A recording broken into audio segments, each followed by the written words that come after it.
వారాహి అమ్మవారి కథ.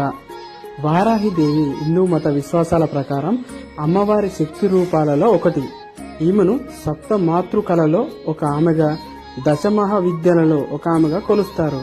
ఈమె వరాహి అంటే పంది ముఖం కలిగి ఉంటుంది. ఈమెను లక్ష్మీదేవి స్వరూపంగా కూడా కొందరు కొలుస్తారు.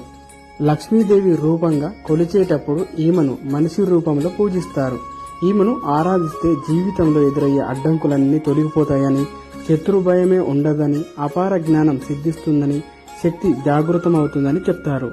వారాహి దేవి పేరు ఉన్న మూల మంత్రాలను, అష్టోత్తరాలను పఠిస్తే సకల జయాలు సిద్ధిస్తాయి అన్నది భక్తుల నమ్మకం.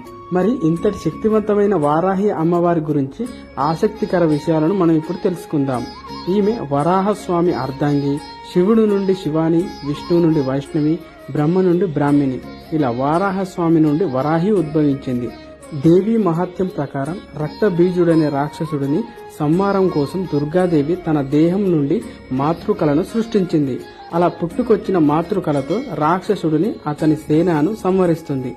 శంభుడు, దుర్గాదేవి ద్వంద్వ యుద్ధం కోసం అమ్మని సవాల్ చేస్తే ఆమె తిరిగి మాతృకలను తనలో ఇముడ్చుకుని రాక్షసుడిని సంహరిస్తుంది.